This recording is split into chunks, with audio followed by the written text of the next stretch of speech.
Greetings everybody, hope that you guys are good this morning. So today we're going to be having a look at NASDAQ100, and we are on the monthly chart as you guys can see. And just to recap guys, we last spoke about this area over here, which is a very strong level of support as you guys can see. And previously I'd spoken about how we have this candlestick over here, which is a bearish candlestick with a small body and a long lower wick. And I had mentioned that at the bottom right here where we have that level, we had a lot of liquidity at that point, and that the market would come down to grab that liquidity, right? Just to add to that, we had also spoken about this candlestick over here. It is very much similar to this particular candlestick in the sense that it too is carrying a lot of liquidity at this point. However, I had also mentioned that at this point in time, this particular candlestick is not that important as price is quite far off, right? And another thing that I mentioned is that should price close below this particular area over here, then that's when we can take this particular candlestick into consideration. But for now, it is not important. Anyway, let's proceed. So what I'm gonna do from here is just head down to the weekly chart. And here we are on the weekly chart, as you guys can see. On the weekly chart, we can see that actually Friday's candlestick closed as a bearish candlestick with a relatively small body and a long lower wick, which tells us that right at the bottom where that candlestick ends, there is a lot of liquidity at that point, right? So at this point in time, it seems as though the market is preparing to rally now that the liquidity that I spoke about on the monthly chart has been triggered. However, having said that, due to the fact that we have this candlestick over here, which is last Friday's candlestick, which is, as I said, a bearish candlestick with a small body and a long lower wick, we still have a lot of liquidity at this point. And as much as it seems as though price is getting ready to rally, what may actually happen is it may push further down to trigger this particular liquidity that we have at this point, and then we might potentially see a reversal of sorts, and the market may also provide us with a very nice W structure, right? In which case we would look for potential buying opportunities at this point, right? I hope that makes sense. So what else do we see guys in regards to the weekly chart of NASDAQ100? Another thing that I see that is also very much important is the fact that we have this candlestick over here. It is a bullish candlestick with a small body and a very long upper wick. It too tells us that where it ends at the top, we have a lot of liquidity at that point, and what may actually happen is, as I said, price may push up to grab that liquidity and then push down to grab this liquidity over here, due to the fact that we have, as I said, this candlestick over here, and we might potentially see a nice W structure forming. I hope you guys can see that. Right? Anyway, let's proceed. So what else do we see guys in regards to the weekly chart of NASDAQ100? Another thing that is also very much interesting is the fact that we had this overextended M structure, which has a neckline at that point, more or less, right? It's an overextended M structure because the first leg is higher than the second leg, right? And we can see that the neckline has been broken to the bottom side, and what we expect at this point in time is for price to head back to the neckline to test it, and at that neckline is where we would look for potential selling opportunities. At the neckline is where we would look for potential selling opportunities, right? And as I said, it may be that at this point price would push down to this level, and the market may then give us a very nice, as I said, W structure. I hope you guys can see that, right?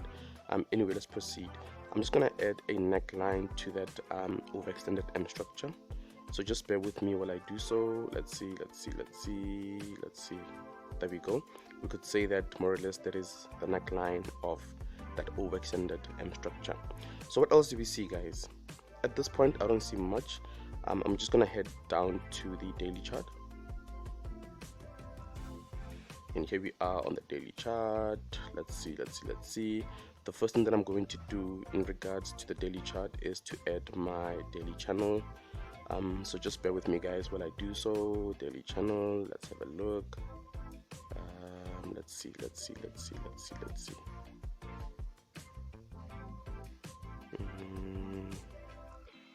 Just bear with me, guys, while I add my daily channel. And remember, guys, that we need to ensure that our channels are as accurate as possible.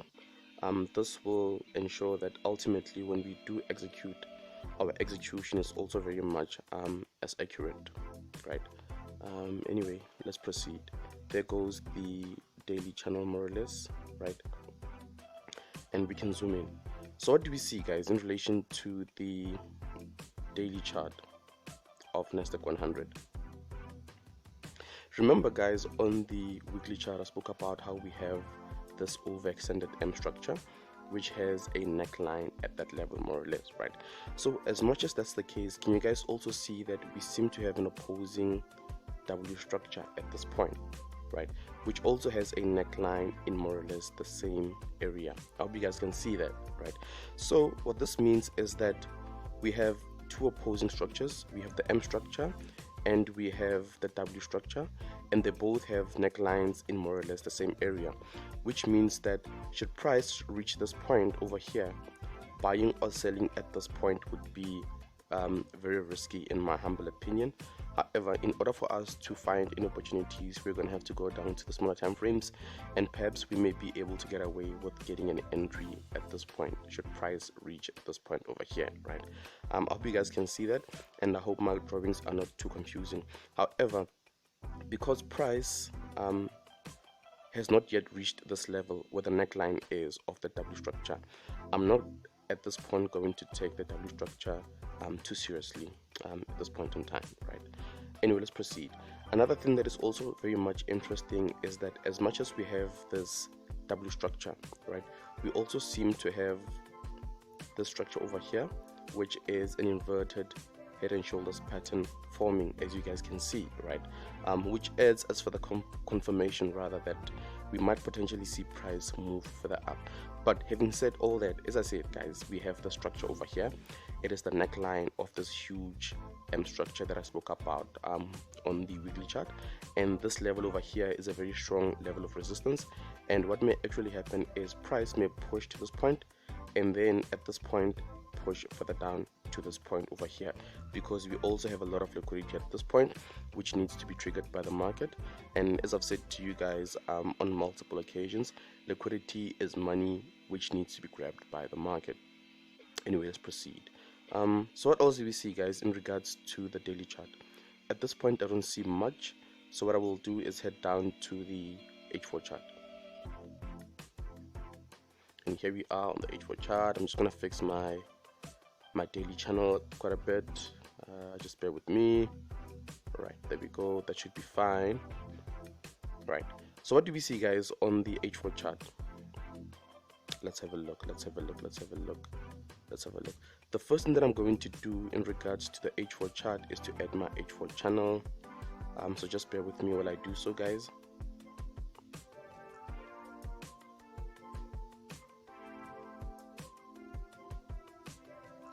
Just bear with me, guys. Let's see.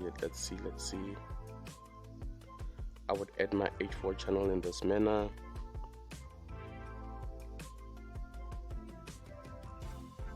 Right, there goes our H4 channel, more or less, right? Let's have a look. Right, so can you guys see that the inverted head and shoulders pattern that I spoke about is better visible on the H4 chart, right? With this side being the first, or rather the left shoulder of the structure, this being the head and this being the right shoulder, right? Can you guys see that it's better visible on the H4 chart, right? So what else do we see, guys, in regards to the H4 chart of NASDAQ100? Another thing that is also very much important is that we have this trend line over here, or rather this channel, and we can see that this channel has been broken to the upside, right? We can see that it has been broken to the upside, which is further confirmation that at this point in time we should be looking for potential buying opportunities, right? We should be looking for potential buying opportunities, and that is because number one, as I've said to you guys, we have that huge W structure that we drew on the daily chart. Number two, we have what seems to be an inverted head and shoulders pattern in the same area, right? And number three, we have this channel being broken to the upside, right? Which is confirmation that at this point in time, in regards to the H4 chart, we are no longer in a downtrend. In regards to the H4 chart, we are now in an uptrend, more or less, right? Because this has been broken to the upside, right? And we have those two structures that I spoke about, right? So let's proceed, guys. So what else do we see in regards to the H4 chart? Another thing that I see in regards to the H4 chart that is also very much interesting is that we also seem to have another smaller W structure over here, right, which has a neckline at this point, more or less, and we can see that the neckline has been broken to the upside, which means that at this point in time, what I would love to see happen is for price to head up and then come back to the neckline to test it, and if it does so, at the neckline is where I would look for potential buying opportunities, right? Having said that, just also bear in mind that we had this M structure over here, which also had a neckline in the same region. Can you guys see that? We saw price in the past breaking the neckline and then going back to the neckline to test it, and at that neckline is where we would have looked for potential selling opportunities, and we saw price push further down, right? I just hope my drawings are not too confusing, guys. I'm just trying to make a point and just to make sure that you guys understand exactly what it is that I'm referring to, right? So just to continue, right, because we had that M structure which had a neckline at that point, the neckline of that M structure is now a very strong level of resistance, as you guys can see. And as much as I'm saying that we should potentially be looking for buying opportunities, what may actually happen is that the market may push further down, right? So we just need to be careful, guys. So as much as we have this W structure, and I'm saying that we should be looking for potential buying opportunities, the best thing, in my humble opinion, to handle this is to wait for, let me just redraw that actually. So we have this structure over here, which is a very strong level of resistance, and it's also the neckline of this M structure, right? Number two, we also have this W structure over here, right? And I said we should be looking for potential buying opportunities. In my humble opinion, at this point in time, the best way to go about handling this particular situation is to wait for the market to break above that structure, and then again wait for it to return to the structure to test it. And at this point is where we would look for potential buying opportunities. We would look for potential buying opportunities. I'm not saying that should price revert to this level, we should just be buying. No, we're going to look for further reasons and further confluence for why we should be buying, right? I hope that makes sense, guys. I don't see much really in as far as the H4 chart goes. However, having said that, I would wait for price to return to the neckline to test it, and at this point is where I would look for potential buying opportunities, and my take profit would be that level over there, which is the neckline. It's the neckline of that huge M structure that I spoke about earlier. So that is it, guys, and as far as my analysis of NASDAQ100 goes. I hope it makes sense, and peace out, guys.